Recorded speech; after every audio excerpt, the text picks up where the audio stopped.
Hello everyone and welcome to my YouTube channel. तो आज की इस वीडियो में हम एसएससी सीपीओ 2023 की स्ट्रैटेजी के बारे में जानेंगे। 120 दिन बाद आपका ये एग्ज़ाम होगा, यानी कि आज से 4 महीने बाद। तो इन 4 महीनों में किस तरीके से 150 प्लस स्कोर करना है वो आपको मैं इस वीडियो में बताऊंगा। 150 प्लस स्कोर हमारे ग्रुप के एक एडमिन ने अचीव भी किया है, जो कि टीयर 1 का रो स्कोर 158.75 था, आप देख सकते हैं। इसके अलावा टीयर 1 टीयर 2 दोनों का स्कोर मिलाकर 343 था, जो कि ऑल इंडिया रैंक 10 के इक्विवेलेंट है। पर उस टाइम पर एडमिन ग्रेजुएट नहीं थे, तो उन्होंने डीवी स्किप कर दिया। हालांकि now he is working in कैक डिपार्टमेंट। तो आपको मैं यहाँ पर टॉपर्स स्ट्रैटेजी बताने वाला हूँ, ठीक है। तो टॉपर्स स्ट्रैटेजी का मतलब किस तरीके से आपको पढ़ना है इन 4 महीनों में कि कम समय में ज़्यादा स्कोर किया जा सके, ठीक है। स्मार्ट अप्रोच क्या होती है, हर एक चीज़ हम अच्छे से जानेंगे। डेली टारगेट क्या होते हैं, आप किस तरीके से पढ़ते हो, टॉपर्स किस तरीके से पढ़ते हैं, हर एक चीज़ में फ़र्क होता है, ठीक है। तो यहाँ पर आपको देखने को मिलेगा। सबसे पहले जानते हैं एसएससी सीपीओ होता क्या है। सीपीओ की फुल फॉर्म होती है सेंट्रल पुलिस ऑर्गेनाइजेशन। इस एग्ज़ाम को कंडक्ट कराता है एसएससी। नेशनल लेवल का ये एग्ज़ाम होता है और हर साल एसएससी इस एग्ज़ाम को कंडक्ट कराता है। और इस एग्ज़ाम को क्लियर करने के बाद आप सब इंस्पेक्टर बनते हो 2 डिपार्टमेंट में, यानी कि दिल्ली पुलिस और सेंट्रल आर्म पुलिस फोर्सेस। तो सीएपीएफ में अलग अलग ऑर्गेनाइजेशन आती है, यानी कि बीएसएफ, सीआईएसएफ, सीआरपीएफ, आईटीबीपी और एसएसबी। अगर आप एनएसजी वगैरह ज्वाइन करना चाहते हो तो आपके पास ये बेस्ट ऑप्शन है।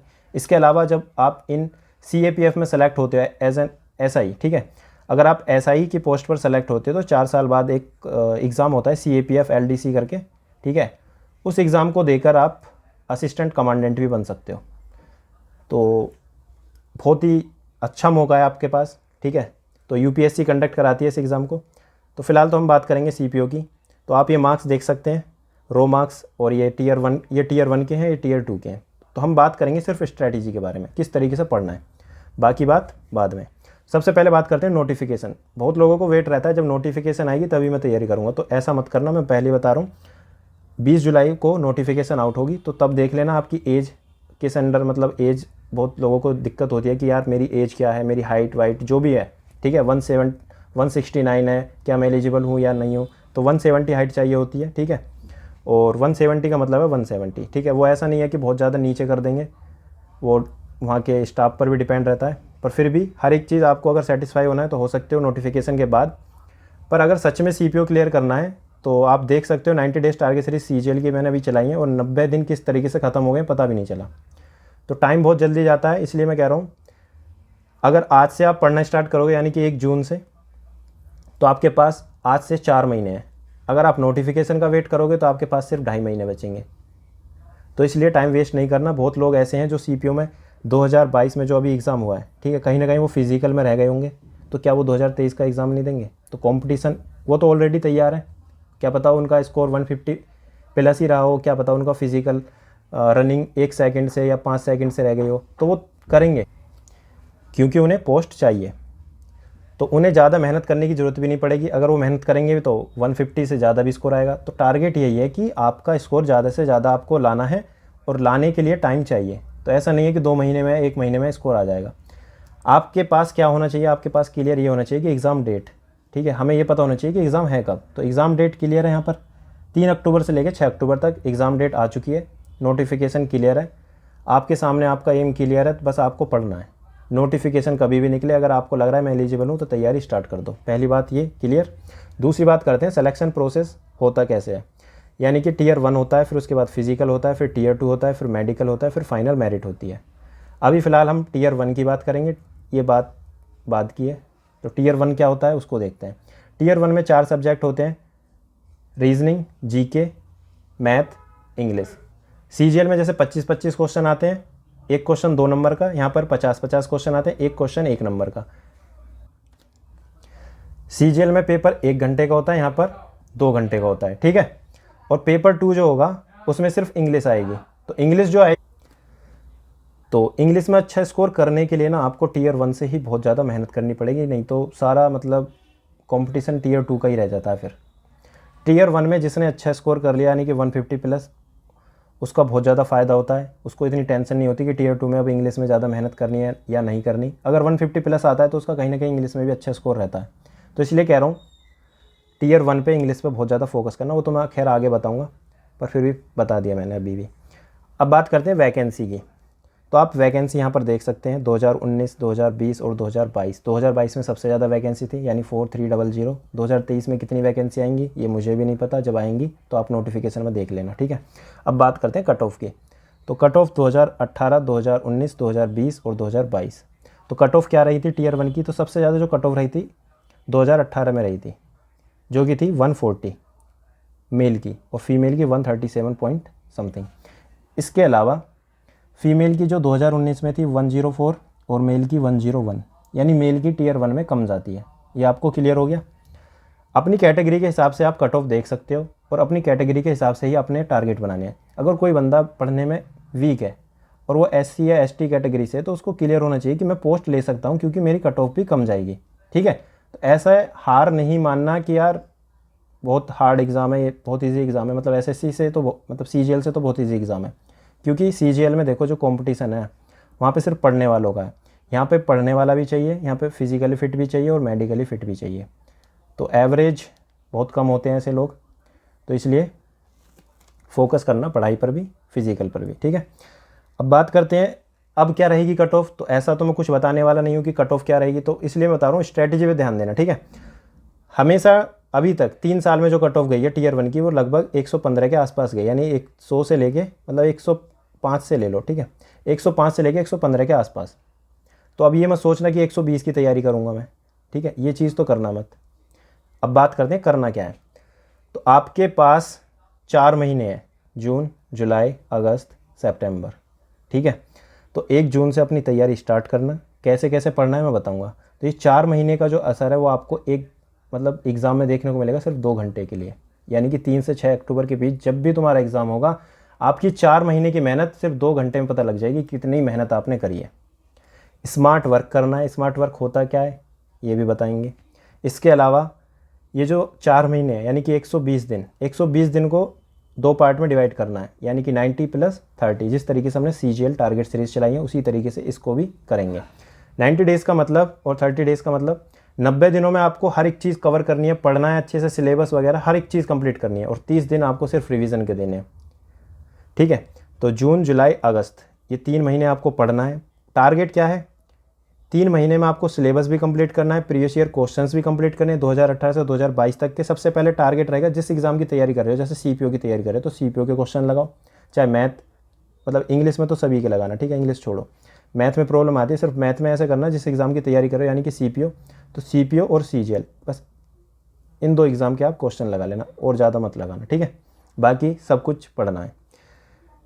जब आप सिलेबस कंप्लीट कर लोगे उसके बाद प्रीवियस ईयर क्वेश्चंस प्रैक्टिस करोगे, फिर वहाँ पर टिक भी लगाने हैं कौन से क्वेश्चन मुझे डिफिकल्ट लगे तैयारी के टाइम। फिर मॉक भी देना है, मॉक में स्पीड भी बढ़ानी है, एनालाइज भी करना है क्या मेरी मतलब कमी रही है, क्या क्या मुझे सुधारना है, कौन से टॉपिक मेरे वीक हैं, कहाँ पे मुझे इंप्रूवमेंट की ज़रूरत है। जब सब कुछ हो जाएगा फिर रिवीजन की ज़रूरत भी पड़ेगी।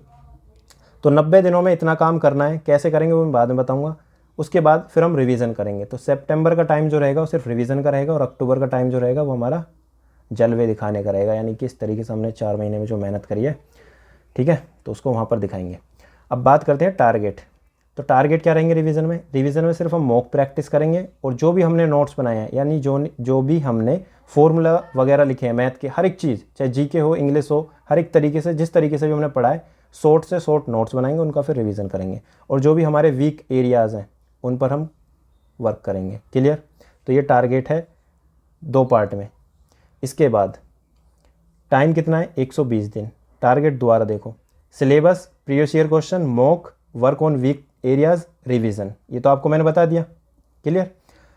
अब आपके माइंड में क्लियर होना चाहिए कि मुझे पढ़ना क्या क्या है। 4 से 5 हज़ार तो आपको वोकैब पढ़नी है, ठीक है, 8 महीने के करंट अफेयर पढ़ने हैं, और 10-12 हज़ार प्रीवियस ईयर क्वेश्चन प्रैक्टिस करने हैं। चारों सब्जेक्ट के मिनिमम क्वेश्चन बता रहा हूँ मैं, ये सबसे कम से कम है ये क्वेश्चन, ठीक है, कम से कम क्वेश्चन है। अगर मैं, खैर छोड़ो उस बात को।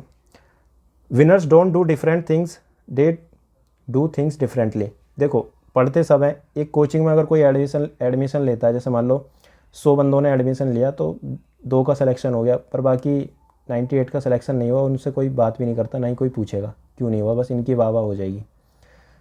तो ऐसा क्या रीज़न था, मतलब कि जो 100 पढ़े, टीचर सेम था, सब कुछ वही था, ये 2 ही सेलेक्ट क्यों हुए? इनमें ज़्यादा दिमाग था या क्या था ऐसा? तो मैं बताऊं, तरीके अलग होते हैं, ठीक है। तरीका होता है एक तैयारी करने का कि किस तरीके से हमें करना है, ठीक है। तो यहाँ पे एक जो लाइन लिखी है शिव खेरा, यानी कि एक राइटर है, उनकी ये लाइन है, winners don't do different things, they do things differently. यानी वो कोई अलग चीज़ नहीं करते, बुक वही रहते हैं। जब आप स्ट्रैटेजी वीडियो ये देख रहे हो, मैं भी वही बुक बताऊँगा जो भी आपने अभी तक सुनी होंगी, किरण हो गई, पिनेकल हो गई, ठीक है, नीतू मैम की बुक हो गई। पर मेन बात क्या है, बुक सबको पता है पर तरीके नहीं पता, तो तरीके सीखेंगे हम यहाँ पर, ठीक है। तो जब इतना सारा हमारा डाटा है, जब आपको पता चल गया कि यार 10-12 हज़ार क्वेश्चन है, ठीक है, समय 90 दिन प्लस 30 दिन, एक दिन में अगर मैं 100 क्वेश्चन करूं तो 120 दिन में मेरे 12,000 क्वेश्चन होंगे। तो क्या मैं इतना कंसिस्टेंट हूं? मैं 120 दिन तक लगातार पढ़ूंगा और मैं 100 क्वेश्चन कर लूँगा तो मेरे 120 मतलब 12 के क्वेश्चन हो जाएंगे। खुद से पूछना ये बात, क्या डेली पढ़ते हो या नहीं? और 10-12 हज़ार तो सबसे कम क्वेश्चन है, मिनिमम क्वेश्चन है। तो इसके लिए प्लानिंग चाहिए या नहीं चाहिए? बिना प्लान के क्या डायरेक्ट आप अपने टारगेट पर पहुंच जाओगे? तो प्लानिंग करनी बहुत ज़्यादा ज़रूरी है। तो खुद से भी करना, मैं भी बता रहा हूँ, खुद भी सोचना बैठ कर ये बात, तो ठीक है। तो प्लानिंग किस तरीके से करनी है? टारगेट क्या है हमारा? 150 का। 150 प्लस लाने का मतलब है किसी भी 2 सब्जेक्ट में आपके 45 प्लस आने चाहिए, ठीक है। Score 45 plus in any 2 subject in tier 1। Tier 1 में 2 सब्जेक्ट में 45 प्लस आने चाहिए। अब वो 2 सब्जेक्ट कौन से हो सकते हैं? देखो, रीजनिंग तो कॉमन है, ठीक है। अगर मान लो आपका मैथ वीक है तो आपको इंग्लिश और रीजनिंग में लाना पड़ेगा। अगर आपकी इंग्लिश वीक है तो मैथ और रीजनिंग में लाना पड़ेगा। जिसकी मैथ स्ट्रॉन्ग है वो रीजनिंग में ज़रूर लेकर आएगा, पर जिसकी मैथ वीक है पर भाई वो कोशिश ज़रूर करे फिर रीजनिंग में लेकर आए, ठीक है। अगर रीजनिंग में नहीं आया तो 150 प्लस स्कोर लाने मतलब बहुत डिफ़िकल्ट पड़ जाएगा, ठीक है। इसके अलावा इस लाइन पे भी फोकस करो, focus on reading for mains. मतलब अभी से ही टीयर 1 की जब तैयारी करोगे तभी से आप आदत डाल लेना कि रीडिंग हैबिट बना लो, जो कि आपको टीयर 2 में ज़्यादा दिक्कत ना हो। अगर अभी से रीडिंग हैबिट बना लोगे, क्योंकि रीडिंग हैबिट ये कोई ग्रामर नहीं है कि 2 दिन चैप्टर पढ़ा नाउन और क्वेश्चंस मैं करने लगा तीसरे दिन, ठीक है। ऐसा नहीं है कि 2 दिन आपने रीडिंग करी और तीसरे चौथे दिन आपने हर एक पैसेज सोल्व करने स्टार्ट कर दिए, इसमें लगता है टाइम। इसके अलावा if you want DPSI score 160 plus, अगर आपको DPSI चाहिए तो अपना टारगेट बड़ा से बड़ा रखो, ठीक है। ऐसा नहीं है कि ये सोच के चलो कि 150 प्लस पे DP मिलेगी। जितना नंबर खींच सकते हो खींचो, क्योंकि तुम्हें मैं बता चुका हूँ 2022 में जिन्होंने एग्ज़ाम दिया है, अगर उनका एम DPSI था, अगर वो इस बार मान लो CRPF में सेलेक्ट होते हैं या कहीं भी सेलेक्ट होते हैं पर उनका एम क्या था DPSI, तो वो दोबारा एग्ज़ाम देंगे। अगर उनके इस बार 140 थे तो अब की बार वो कोशिश करेंगे 160 भी आएँ, और आएंगे भी। अब इसका मतलब ये नहीं है कि तैयारी करनी छोड़ दो कि उनके 160 आएंगे। 160 और 150 उसके आएंगे जो कंसिस्टेंट रहेगा, ठीक है। और कंसिस्टेंट रहना हर किसी की बस की बात नहीं है, क्लियर। तो कंसिस्टेंट हो तो तैयारी करो अच्छे से, 160 भी आएंगे। तो टीयर 1 160 प्लस टारगेट रखना, हमेशा टारगेट बड़े रखने हैं, ठीक है। टारगेट बड़े का मतलब है जब कभी आप टारगेट रखते हो, जैसे आज आपने सोचा कि मैं ये टारगेट अचीव करूँगा, तो आप ऐसा तो नहीं है कि सब कुछ अचीव कर लेते हो, कुछ परसेंट तो रह ही जाता है। तो जब 160 की सोचोगे, 160 प्लस, तब जाकर उसके आसपास पहुँचोगे। तो हमेशा बड़ा सोचना है, जितना बड़ा सोचोगे उसके आसपास पहुँच जाओगे। और टीयर 2 में भी 180 प्लस लेकर आना है, तब जाकर आपके 340 प्लस स्कोर आएगा और तब जाकर आपको DPSI कंफर्म हो जाएगी, ठीक है। अब बात करते हैं अपनी स्ट्रैटेजी की। सब्जेक्ट वाइज स्ट्रैटेजी क्या होने वाली है? सबसे पहले तो अपना सिलेबस डाउनलोड कर लेना, ठीक है, गूगल वगैरह से, जहाँ से भी आपको करना है। स्ट्रैटेजी देखते हैं मैथ्स की। मैथ्स की स्ट्रैटेजी मैं शॉर्ट में बताऊंगा। अगर आपको बहुत ज़्यादा डीप में चाहिए तो आप वीडियो देख सकते हो, मैथ स्ट्रैटेजी की वीडियो, लिंक डिस्क्रिप्शन में मिल जाएगी। टाइम वेस्ट मत करना, यहाँ पर बहुत अच्छे से पूरी डिटेल में कौन सी बुक कहाँ से, कौन से यूट्यूब चैनल, हर एक चीज़ मैंने बताई है, ठीक है। तो वहाँ से देख लेना, जिसको थोड़ा आइडिया लेना वो यहाँ पर देख ले। अरिथमेटिक के लिए आप राकेश यादव के नोट्स पढ़ें, ठीक है, सिर्फ सोल्व करने राकेश यादव सर के नोट्स, उसमें देखना किस किस टाइप के क्वेश्चंस होते हैं। जब आपको ये टाइप समझ में ना आए तो डिजिटल तैयारी करके एक यूट्यूब चैनल है, डिजिटल तैयारी करके एक यूट्यूब चैनल है, जो क्वेश्चन समझ में ना आए तो यूट्यूब चैनल पर सिर्फ उसी क्वेश्चन को सर्च कर लेना। ऐसा नहीं है कि टाइम वेस्ट कर दो, यूट्यूब पर अगर पढ़ोगे तो टाइम वेस्ट होगा। कहने का मतलब ये है, अगर मान लो यूट्यूब पर आज ट्रिग्नोमेट्री पढ़ना स्टार्ट करा, अगर ट्रिग्नोमेट्री आप 5 दिन में कंप्लीट कर सकते हो, मतलब 2 दिन में PDF वगैरह पढ़ के, नोट्स पढ़ के, और प्लस 3 दिन में प्रैक्टिस करके ख़त्म कर सकते हो। अगर यूट्यूब से पढ़ोगे तो आपका टाइम ज़्यादा लगेगा, क्योंकि आपको नोट्स भी बनाने पड़ेंगे। ऐसा तो नहीं है सब कुछ एक बार में याद हो जाएगा, तो टाइम ज़्यादा लगेगा। तो कोशिश करना तैयारी के टाइम पे कम से कम यूट्यूब का यूज़ करो, ठीक है, ऐसा नहीं है कि किसी ने कुछ नहीं पढ़ा, थोड़ा बहुत तो पढ़ा होगा, सब ग्रेजुएट हो, कुछ ना कुछ तो आता होगा। ठीक है, तो दिमाग लगाना है कैसे पढ़ना है। राकेश यादव सर के नोट्स हैं तो उनसे पढ़ो, नहीं तो ख़रीद लो। अगर खुद के नोट्स हैं, किसी कोचिंग से पढ़े या जहाँ से भी पढ़े हो, तो उन पे डिपेंड रहो। उनके बाद direct previous year questions practice करने हैं। ठीक है, ऐसा नहीं है कि अब मैं दोबारा से कोर्स स्टार्ट करूँगा आदित्य रंजन सर का या किसी और सर का। कोर्स करने का मतलब है 4 महीने गायब। ठीक है, सिर्फ कोर्स ही करते रह जाओगे। आपको कोर्स नहीं करना, आपको सिलेबस कंप्लीट करना है जल्द से जल्द। कितने दिन में करना है सब कुछ बताऊंगा। एडवांस मैथ कहाँ से पढ़नी है? एडवांस मैथ की पीडीएफ पढ़नी है, जैसे हम 90 डेज टारगेट सीरीज़ में पढ़ रहे थे सीजीएल की। पीडीएफ में सिर्फ फॉर्मूले वगैरह पढ़ने हैं, ज़रूरत पड़ेगी तो वीडियो भी आपको पता चल जाएगी। तो इसलिए वीडियो जिसको देखनी है फुल डिटेल, तो ये वाली वीडियो देख सकते हैं। तो अलग अलग टीचर से अलग अलग टॉपिक के लिए हम पीडीएफ पढ़ेंगे।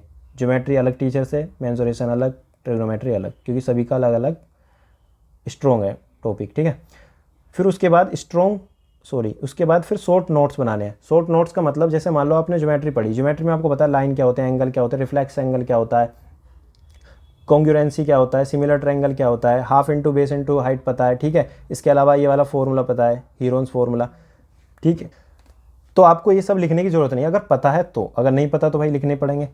इसके अलावा जो स्पेशल फॉर्मूले होते हैं, जैसे कि आपको ये साइड दिया, ये साइड दिया, ये वाली और ये वाली, आपसे पूछा है ये वाला मतलब ये वाली लेंथ बताओ, तो इस टाइप के क्वेश्चंस आते हैं, आपको ये पता नहीं है तो वही फॉर्मूले आपको लिखने हैं जो बार बार आप भूलते हो। ठीक है, जैसे प्रिज्म का फॉर्मूला नहीं पता आपको, कोन का वॉल्यूम पता है पर आपको फ्रस्टम का वॉल्यूम नहीं पता। ठीक है, तो इस तरीके से वो चीज़ लिखना जो आप भूलते हैं। ऐसा नहीं है कि पूरा शुरू से लेकर लिखने पे ध्यान दो, अपने नोट्स सजा के बना लो। ठीक है, सिलेक्शन मैटर करेगा, नोट्स मैटर नहीं करेंगे, क्या लिखा है क्या नहीं। लास्ट टाइम पे सिर्फ सिलेक्शन मैटर करता है। जब आप अरिथमेटिक एडवांस पढ़ लोगे, इसके बाद प्रीवियस ईयर क्वेश्चंस प्रैक्टिस करने हैं। ये सबसे ज़्यादा जरूरी है 2018 से 2022 तक के। सिर्फ इतना ही पढ़ो, ज़्यादा एडवांस और ज़्यादा ज्ञानी बनने की जरूरत नहीं है। इतना ही पढ़ो जितना एग्जाम में पूछा जा रहा है, और बार बार क्वेश्चन रिपीट होते हैं। खुद सोचो, जब 60 मिनट सीजीएल का एग्जाम के बारे में बता रहा हूँ, 60 मिनट में 100 क्वेश्चन करने हैं, तो 100 क्वेश्चन में का मतलब है स्पीड तेज़ होनी चाहिए। स्पीड तेज़ कब होगी? जब क्वेश्चन रटे हुए आएंगे, यानी कि प्रीवियस ईयर। अब खुद सोचो, जैसे सीडीएस में क्वेश्चन नहीं आते हैं हमेशा एकदम कॉन्सेप्चुअल, तो जब कॉन्सेप्चुअल क्वेश्चन आएंगे तो उसमें सोचने में टाइम लगेगा। यहाँ पे क्वेश्चन आते हैं रिपीट, बस डिजिट चेंज होती है। तो क्या होता है कि जब आपको टाइप पता है अलग अलग, आपने हर एक टाइप कर रखा है, तो आप क्वेश्चन कर सकते हो जब डिजिट चेंज होंगी। सीपी और सीजीएल के आपको प्रैक्टिस करनी है प्रीवियस ईयर। कौन सी बुक से करने हैं? पिनेकल और किरण। अब डाउट ये नहीं होना चाहिए कि पिनेकल है मेरे पास, किरण नहीं है, किरण बढ़िया है पिनेकल। भाई टारगेट ये है कि 2018 से 2022 तक के क्वेश्चन करने हैं। दूसरा डाउट ये भी हो सकता है, मेरे पास सेकंड एडिशन है, मेरे पास थर्ड एडिशन है, अभी नई एडिशन है। ये देखो, अगर नई एडिशन ले सकते हो तो ले लो, यानी कि 4th एडिशन जो भी चल रही है मार्केट में, नई ले लो, जिसमें 2018 से 2022 तक के क्वेश्चन हो। अगर आपके पास 2021 तक के क्वेश्चन है तो कहीं से पीडीएफ वगैरह ले लो, या मेरे टेलीग्राम चैनल पर भी मिल जाएगी, तो 2022 तक के क्वेश्चन वहाँ से कर सकते हो। ठीक है, ये खुद सोचना है, ये सब मत पूछना। ठीक है, इसके बाद जब प्रैक्टिस करोगे तो डिफ़िकल्ट क्वेश्चन जरूर आएंगे, उन पर जिसने टिक किया उसको पता चलता रहेगा कि ये मेरा वीक टॉपिक है, उसको मैं बाद में पढ़ूंगा रिवीजन टाइम में, तो मैं बहुत ज़्यादा स्ट्रॉन्ग बन जाऊंगा। अगर आपने 3 महीने मेहनत करी और आपने टिक नहीं लगाए, रिवीजन डे में आपका लेवल बस थोड़ा ही इंप्रूव होगा, इतना मतलब जो आपके लेवल होगा ना, एक्सपेक्टेड लेवल, वो नहीं हो पाएगा। तो इसलिए कह रहा हूँ टिक ज़रूर लगाना जब भी आप तैयारी करना स्टार्ट करोगे पहले दिन से।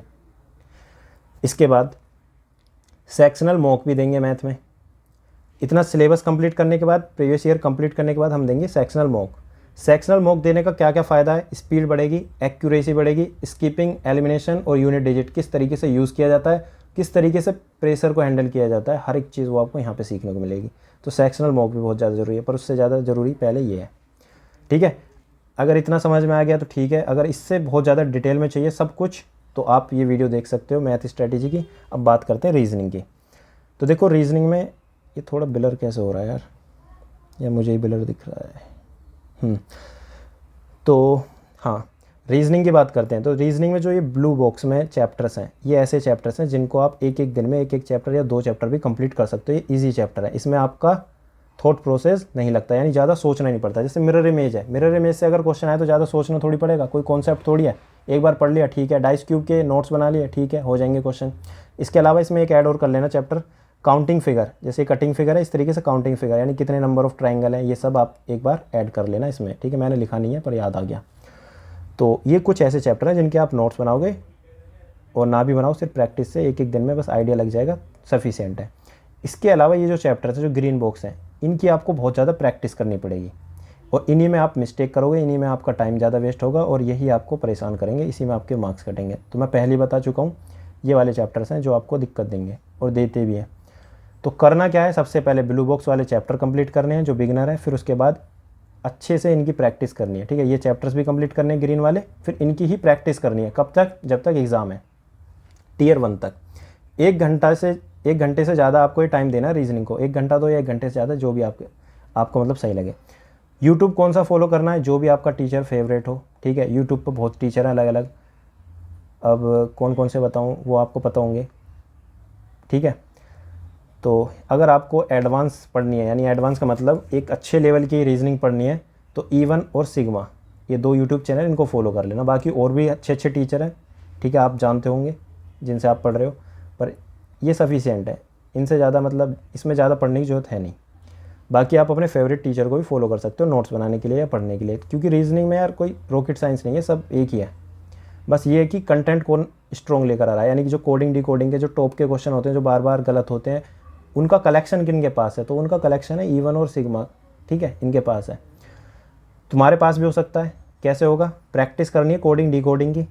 जब प्रैक्टिस करोगे, जब एक दिन में 100 क्वेश्चन या 50 क्वेश्चन प्रैक्टिस करोगे, तो आपको पता चलेगा यार इस टाइप के क्वेश्चन मेरे बार बार गलत हो रहे हैं, तो आप टिक लगाते रहना और आपके माइंड में अलग अलग आइडियाज़ जनरेट होते रहेंगे। क्लियर? इसके बाद देखो नोट्स ब्लू, यानी ब्लू बॉक्स में जो उनके नोट्स बनाने हैं, और जो ग्रीन बॉक्स में उनके बार बार प्रैक्टिस करनी है। बुक कौन सी फॉलो करनी है? पिनेकल किरण, 2018 से 2022 तक के क्वेश्चन करने हैं, न्यू एडिशन लेनी है। न्यू नहीं है तो मैं बता चुका क्या करना है। इसकी आप PDF भी यूज़ कर सकते हो। ठीक है, आज मैंने यहाँ पे ये भी लिख दिया कि इसकी आप PDF भी यूज़ कर सकते हो। इसके अलावा किसी की PDF यूज़ करने की ज़रूरत नहीं है कि आप अगर सोचो कि मैं वोकैब की PDF से वोकैब पढ़ लूँ, या मैथ PDF से कर लूँ, या इंग्लिश PDF से कर लूँ। यार 4 महीने आपको पढ़ना है, 4 महीने के लिए एक बुक ले लो जो कि आपको टिक करनी पड़ेगी यार क्वेश्चंस। ठीक है, PDF पे कैसे टिक करोगे? टैब है तो अच्छी बात है, नहीं तो बुक में टिक करना पड़ेगा। ठीक है, तभी तो आपको पता चलेगा ये क्वेश्चन मेरा बार बार गलत हो रहा है, इसको मुझे प्रैक्टिस करना है। अब बात करते हैं इंग्लिश की। इंग्लिश में देखो ग्रामर के लिए नीतू मैम की बुक या आपके नोट्स। अब यहाँ पे SP बख्शी नहीं लिखा तो ये मत कहना कि मैं SP बख्शी से पढ़ रहा हूँ, किसी से भी पढ़ो, टारगेट ये ग्रामर कंप्लीट होनी चाहिए। ठीक है, हर एक चैप्टर आपके कॉन्सेप्ट क्लियर होने चाहिए। अगर आपके पास नोट्स हैं तो वहाँ से भी पढ़ सकते हो। वो कैब में कोई भी बुक यूज़ कर सकते हो, ब्लैक बुक, किरण।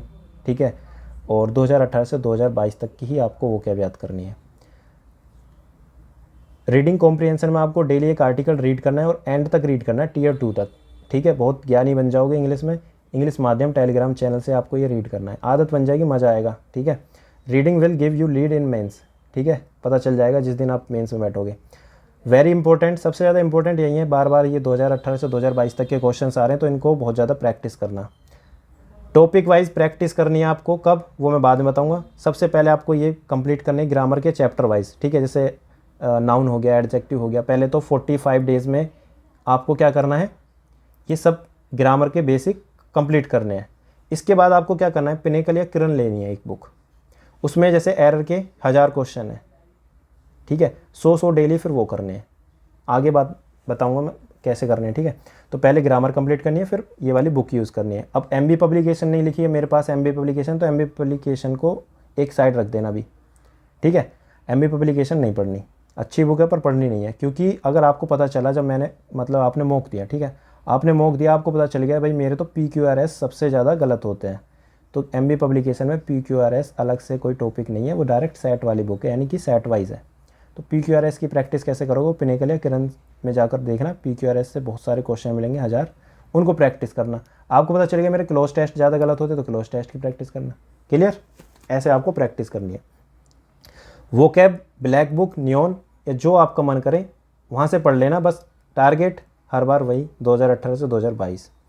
प्रीवियस ईयर क्वेश्चन कर जाना, स्कोर बहुत ज़्यादा आएगा। ठीक है, फालतू की चीज़ों पे जाओगे कि मुझे तो ये भी पढ़ना है वो भी पढ़ना है, तो कुछ फ़ायदा नहीं होगा। यूट्यूब चैनल कौन से फॉलो करने हैं, तरुण ग्रोवर सर को फॉलो कर सकते हो अगर जल्दी कंप्लीट करना है।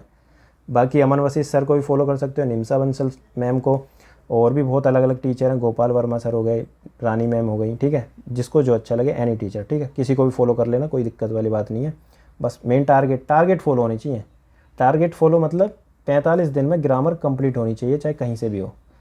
ठीक है, इसके बाद जनरल अवेयरनेस और करंट अफेयर।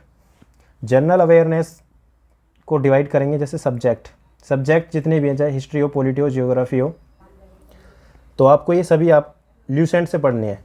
तो ल्यूसेंट में सेलेक्टिव टॉपिक पढ़ने ओनली, ठीक है। सेलेक्टिव टॉपिक मतलब आपको पता होना चाहिए सोलर सिस्टम से जियोग्राफी में क्वेश्चन पूछे जा रहा है, पॉलिटी में आर्टिकल से रिलेटेड क्वेश्चन पूछे जा रहे हैं, ठीक है। अभी सीजीएल में बिल से रिलेटेड क्वेश्चन पूछे गए थे, क्या ये सीपीओ में भी आ सकते हैं, तो आपको ये पता होना चाहिए, तो आपको ये पढ़ने हैं, ठीक है। आपको पता होना चाहिए बुक्स, ऑथर के क्वेश्चन, बुक्स के 2 क्वेश्चन आते हैं सीपीओ में, यानी कि 4 नंबर। हर एक चीज़ आपको पता होनी चाहिए। ये बताएगा कौन, ये आपको खुद पता करनी है। कैसे पता करेंगे, ये आपको मॉक देने से पता चलेगा, ठीक है। मॉक कैसे देंगे, टेक्स्ट बुक पर, हर एक चीज़ मैं बता रहा हूँ, ठीक है। तो क्या करना है, ल्यूसेंट में सेलेक्टिव टॉपिक पढ़ना है। जिसको एक बार रीड करनी है, एक बार ल्यूसेंट पूरी रीड कर सकता है, पर उस पर मतलब लाइन वगैरह कुछ मत करना, अंडरलाइन मत करना, फर्स्ट रीडिंग ऐसी कर देना। उसके बाद आपको पता चल जाएगा ल्यूसेंट में क्या क्या कंटेंट है। फिर उसके बाद प्रीवियस ईयर क्वेश्चन अटैम्प्ट करना। प्रीवियस ईयर क्वेश्चन 100 प्रैक्टिस करने हैं। तो 100 क्वेश्चन कैसे कैसे करने हैं वो बाद में बात करेंगे। स्टैटिक में क्या करना है, स्टैटिक जीके में आपको टेलीग्राम चैनल मेरा ज्वाइन कर लेना। वहाँ पे एक मैंने मतलब पूरा मतलब हर एक टॉपिक की मतलब लिंक दे रखी है, तो उस पर जैसे ही क्लिक करोगे आप यूट्यूब चैनल पर पहुँच जाओगे। इंपॉर्टेंट टॉपिक्स हैं, सभी इंपॉर्टेंट टॉपिक्स को आपको अच्छे से पढ़ना है और फिर प्रीवियस ईयर क्वेश्चंस की प्रैक्टिस करनी है। उसकी भी मैंने पीडीएफ दी है, क्लियर। तो स्टैटिक कैसे पढ़नी है, टेलीग्राम चैनल पर जाना है, वहाँ पे आपको लिस्ट मिलेगी इंपॉर्टेंट टॉपिक्स की। फिर और हाँ, चैनल पर जाकर देख लेना, ठीक है। ऊपर स्लाइड करना, आपको सब कुछ मिल जाएगा। ऐसा नहीं है कि वहाँ पे जाके पूछने लगो कि कहाँ है, ढूंढना, ठीक है, मिल जाएगी, या मैं पिन कर दूँगा, इतना कर सकता हूँ। इसके बाद जब ये हो जाएगा, इसके बाद क्या करना है, आपको प्रैक्टिस करनी है, क्या, प्रीवियस ईयर क्वेश्चंस की। और नोट्स नहीं बनाने, स्टैटिक के नोट्स नहीं बनाने, क्योंकि वहाँ पे आपको पीडीएफ भी मिल जाएगी इंडोलॉगस यूट्यूब चैनल की। अगर आपको लगता है मेरे पास टाइम है, मैं तो बनाऊंगा, मुझे तो हाथ से लिखने में ही याद होते हैं, तो भाई बनाओ, ठीक है, कोई दिक्कत वाली बात भी नहीं है, क्योंकि टाइम है, मर्जी आपकी, ठीक है। अब बात करते हैं करंट अफेयर की। तो करंट अफेयर जनवरी से लेके अगस्त तक के पढ़ने, कहाँ से पढ़ने, इंडोलॉगस यूट्यूब चैनल से पढ़ने हैं। इंडोलॉगस यूट्यूब चैनल से एक बार पढ़ोगे, उसके बाद एमसीक्यू की प्रैक्टिस करनी है। 300 एमसीक्यू जो स्टडी आईक्यू के इंपॉर्टेंट वाले होते हैं। ये कहाँ पर मिलेंगे, ये भी आपको टेलीग्राम चैनल पर मिल जाएंगे, क्लियर। अब देखो दिक्कत यहाँ पे एक चीज़ में आएगी, जब आप पॉलिटी वगैरह पढ़ोगे, जैसे आपने पॉलिटी पढ़ी, आपको पॉलिटी समझ में नहीं आएगी, तब क्या करना है, तब कौन से यूट्यूब चैनल का मतलब यूज़ करना है। ऐसा तो है नहीं कि ल्यूसेंट आपने पढ़ी है एक बार में सब कुछ समझ में आ जाएगा। तो ये काम फिर आपका होगा, मैं बताऊँगा अभी। जब एक बार सिलेबस कंप्लीट हो जाएगा, फिर टॉपिक वाइज प्रैक्टिस भी करेंगे लास्ट के महीने में, ठीक है। लास्ट मंथ में टॉपिक वाइज प्रैक्टिस करेंगे, जैसे कि स्पोर्ट्स के करंट अफेयर, अभी तो हमने मंथली करंट अफेयर करेंगे, फिर हम बाद में करेंगे इस टॉपिक वाइज, ठीक है। ऐसी सब्जेक्ट में भी, जैसे मान लो बैटल्स हो गए, पहले तो हमने हिस्ट्री वगैरह पूरी पढ़ ली, फिर हमें पता चले यार बैटल से क्वेश्चन बहुत आते हैं, प्लांट किंगडम से क्वेश्चन बहुत आते हैं, तो ये आपको पता होना चाहिए, फिर उसकी प्रैक्टिस करेंगे। सोल्व आपको वही करने हैं 2018 से 2022 तक के क्वेश्चन। बुक कोई भी फॉलो कर सकते हो, घटना चक्र, किरण, पिनेकल, या जो भी है, ठीक है। जिसके पास स्पीडी, मुझे याद आ गई, स्पीडी है, तो स्पीडी भी जो भी आपको यूज़ करना है वो आपको यूज़ कर सकते हो। अब मैं यहाँ पे ज़्यादा तो मैं लिख नहीं सकता, ठीक है, पर एक पर डिपेंड रहना। एक तो प्रीवियस ईयर क्वेश्चन 2018 से 2022, दूसरा जो भी आपका एक मटेरियल है उस पर डिपेंड रहना। ज़्यादा मतलब सोर्स मत इकट्ठे करना। यूट्यूब चैनल इंडोलॉगस और रवि जीएस, ये हिंदी मीडियम के लिए, ये इंग्लिश मीडियम के लिए है। सब्जेक्ट में अगर डाउट आते हैं तो आपको गूगल पर सर्च करना पड़ेगा। सर्च करोगे तो इन्फॉर्मेशन मिलेगी, जीएस में नॉलेज बढ़ेगी, आपका फ़ायदा होगा। इसके अलावा जीवी विट मूवर, इस ये वाली वीडियो देख सकते हो, हिस्ट्री के लिए, ज्योग्राफी के लिए। इसमें थोड़ा आइडिया लग जाएगा कि किस मतलब कॉन्सेप्ट क्या होते हैं बेसिक, फिर उसके बाद रीड करोगे तो सब कुछ समझ में आ जाएगा। वरुण अवस्थी सर की मतलब वीडियो भी देख सकते हो पॉलिटी से रिलेटेड। इसके अलावा जो भी आपके टीचर आपको फेवरेट लगते हैं, कोई भी टीचर हो, ठीक है, बस अपने डाउट क्लियर कर लेना। ऐसा नहीं है कि कोर्स कंप्लीट करने लगो कि आज मैं पॉलिटी पढ़ूंगा और पॉलिटी की यहाँ पे 50 वीडियो हैं तो एक एक वीडियो देखूंगा, 50 दिन में पॉलिटी कंप्लीट करूँगा, ये काम मत करना, क्लियर। कोशिश करना, एफर्ट लगाना, अपने आप को पुश करना, सब कुछ हो जाएगा। 2-4 दिन थोड़ा लगेगा कि यार समझ में नहीं आ रहा, जब करते जाओगे तो सब कुछ हो जाएगा। करंट अफेयर मंथली कवर करने हैं, डेली नहीं करने, सिर्फ पीडीएफ से करने, नोट्स नहीं बनाने, ठीक है। प्रैक्टिस सबसे ज़्यादा करनी है और रिवीजन सबसे ज़्यादा करना है लास्ट के टाइम पे। जीएस में बता रहा हूँ, प्रैक्टिस सबसे ज़्यादा करनी है और रिवीजन सबसे ज़्यादा करना है।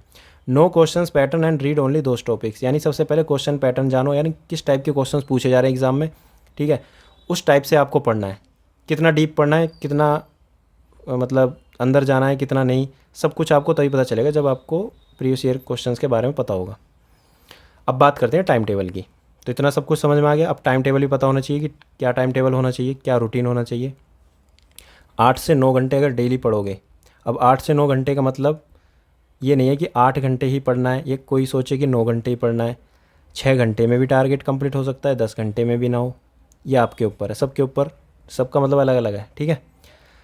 क्या पता किसी की इंग्लिश स्ट्रॉन्ग है वो 2 घंटे में इसको कर ले, किसी का मैथ स्ट्रॉन्ग है वो 2 घंटे ही दे, तो सबका अलग अलग होगा। पर ये मैंने एक टाइम टेबल दे दिया, इसके हिसाब से अपना मैनेज कर लेना, यानी स्लॉट 1, स्लॉट 2, स्लॉट 3, स्लॉट 4, यानी 4 स्लॉट में आपको टाइम बांटना है। तो पहले स्लॉट में सबसे सुबह मतलब सब जल्दी जल्दी एक काम कंप्लीट कर लेना, वो कैब का, मतलब 7 से 10 बजे तक इंग्लिश पढ़नी है, फिर मैथ पढ़नी है 3 घंटे यानी 12 से 3, और रेस्ट भी लेना है बीच बीच में अच्छा खासा, यानी 2 घंटे का यहाँ पे रेस्ट है, फिर 1 घंटे का यहाँ पे रेस्ट है, और फिर यहाँ पे 3 घंटे का रेस्ट है। शाम के टाइम अपना खेलने जाओ, अच्छे से एक्सरसाइज वगैरह करो, क्योंकि CPO के एस्पिरेंट हो यार, ठीक है। तो एक्सरसाइज करना ज़रूरी है, रनिंग वगैरह करते रहो। इसके अलावा रीजनिंग आपको 4 से 5 पढ़नी है सिर्फ 1 घंटे। अब 1 घंटे में, अब ये 1 घंटे से ज़्यादा भी हो सकता है, थोड़ा 15 मिनट, ऐसा मत सोचना कि 4 से 5 ख़त्म कर दो, मतलब 5 बजे और उठ के चल दो, ऐसा मत करना, एकदम अपने हिसाब से चलना। You may delay but time will not, ठीक है। तो कंसिस्टेंट रहना है, ऐसा मत सोचना कि एक दिन पढ़ूंगा अच्छे से 9-10 घंटे, दूसरे दिन 2 घंटे, फिर तीसरे दिन ऐसे ही, तो दिक्कत आएगी, ठीक है। सिलेक्शन कहीं ना कहीं हो तो जाएगा या ना भी हो, तो वो आप पे डिपेंड करेगा, ठीक है।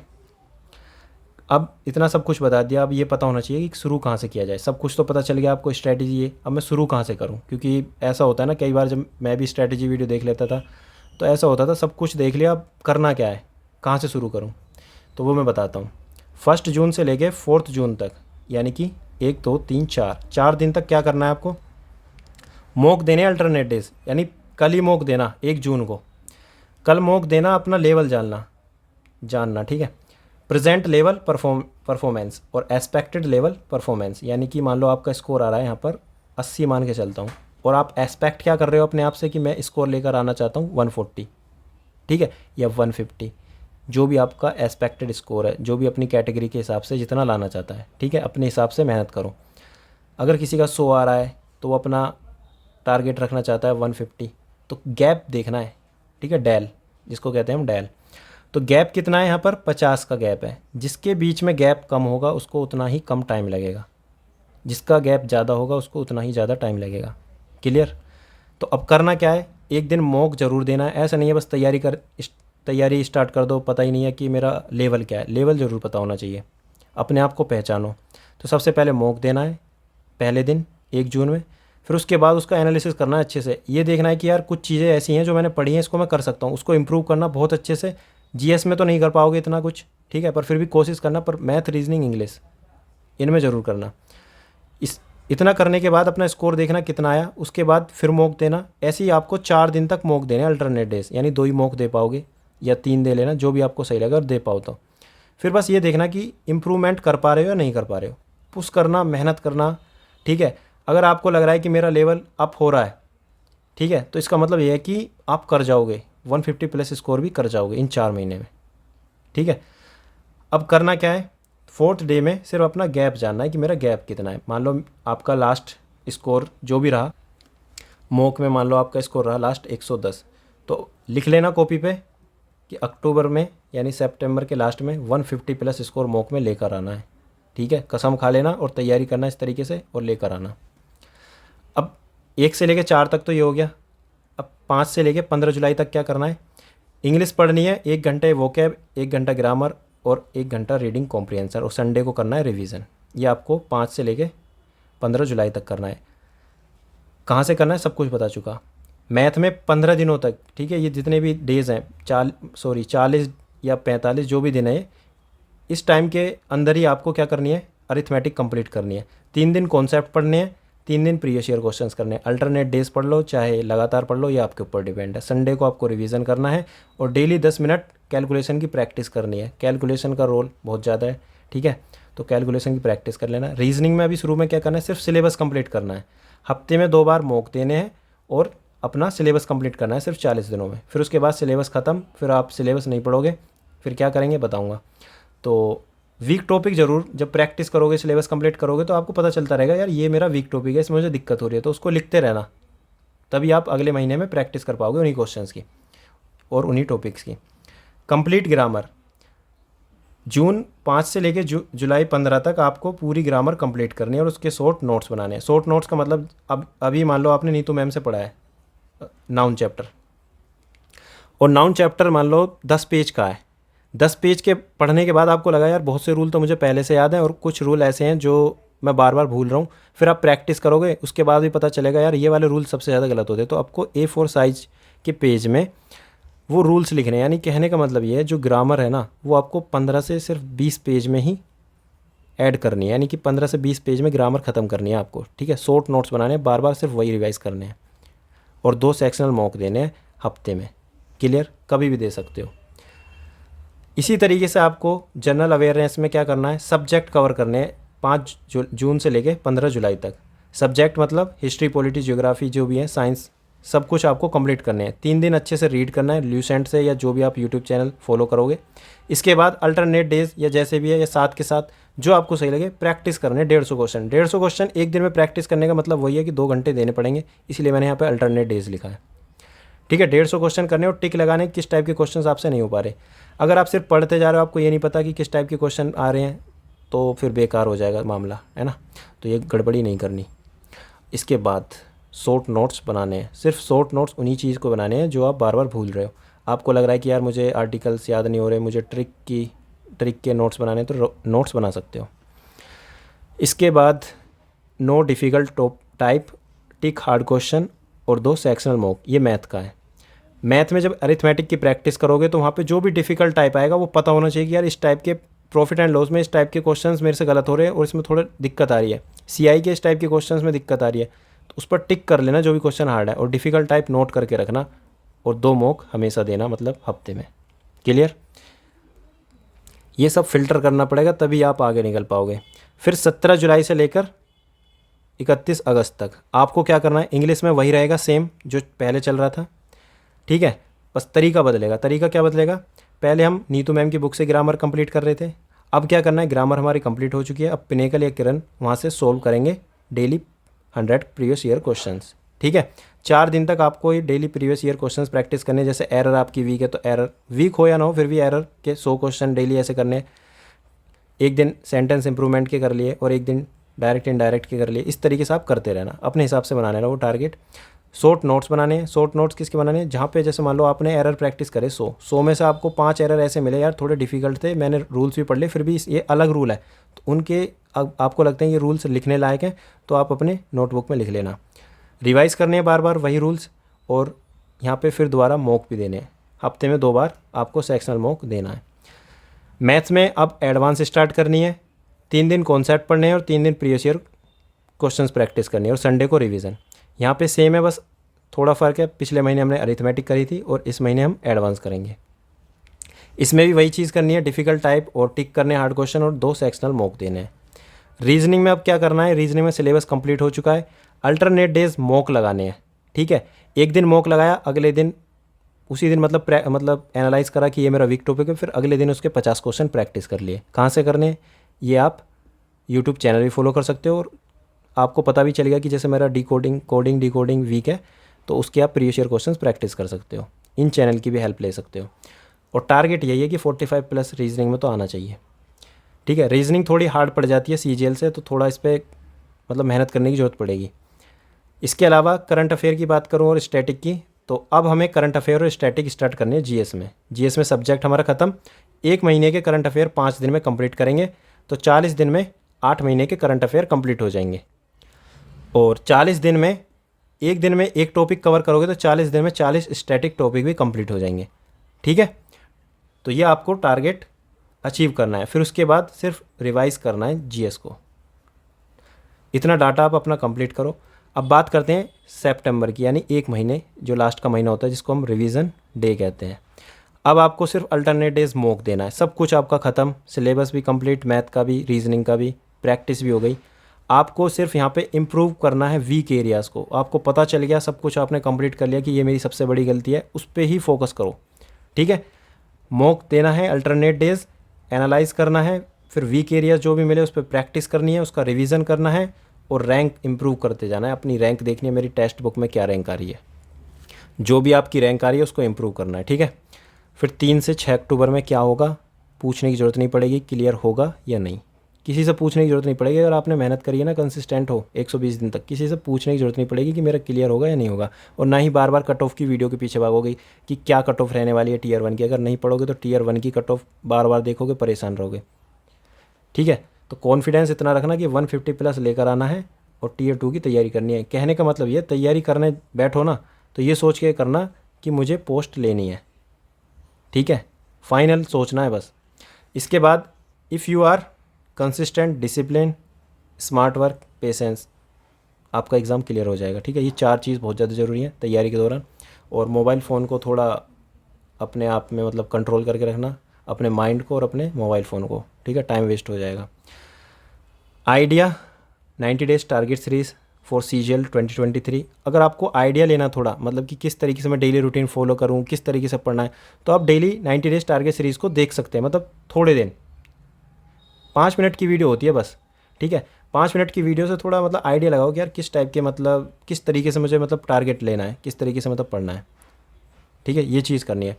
If you spend too much time thinking about a thing you will never get it done. मतलब अब ये मत सोचना कि मैंने ये स्ट्रैटेजी वीडियो देख लिया, मैं कहीं और देखूंगा, नोटिफिकेशन का वेट करूंगा, कहाँ से पढूं, बुक आएंगी, बहुत से मतलब अलग अलग डाउट। तो सोचना बंद कर देना, स्टार्ट कर दो अगर CPO में सिलेक्शन ले